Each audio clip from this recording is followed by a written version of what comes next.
Okay, today we are celebrating ang birthday ng aking kapatid, ng aming bunso. Ma, anong masasabi mo sa birthday boy, Ma? So, patuloy niya lang yung ginagawa niya para mamit niya yung tagumpay. Okay. About siya naman, bro, sister, yung kalokohan ba? Ano bang kalokohan niya? Naaalala ko pa dati nung ako'y nagsimula. Ang dami nagsabing wala akong mapapala. Tigilan ko na daw dahil walang nakikinig. Sayang lang daw ng oras, boses ko pa'y nanginginig.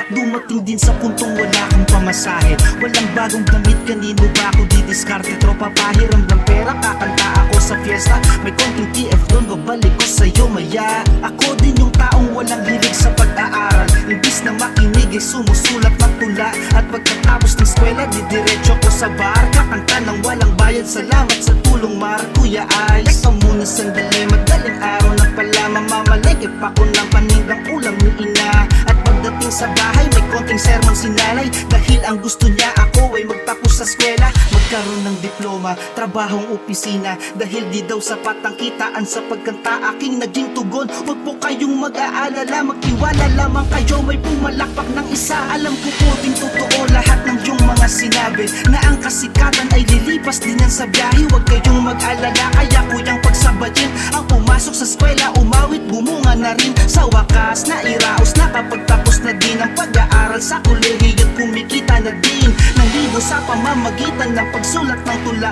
Daming politikong negosyanteng nagpapagawa ng isang simpleng awitin upang sila'y makilala. Unang kita binigay ko kay inay, siya'y napaluha. Pasensya na, yan na muna ang binigyan. Walang perang makakatumbas sa ngiti ninyo, inay. Pangako di ko hahayaang danasin niyo po ulit yung kahirapang nagdulot sa atin ng lungkot at pait. Pasensya na kung nasambit, inay, wala akong binanggit. Patawarin niyo silang lahat, pinalaki ko kayo ng mababait. Salamat po, inay, sa lahat ng iyong mga payo. Dala't babaunin namin lahat to hanggang dulo. Salamat sa lahat ng pagod nyo at sakripisyo. Patawad din kung minsang naging matigas ang ulo. Salamat sa ngiting may kasamang paghalakhak. Sigaw nyong nakakabini at mga palakpak.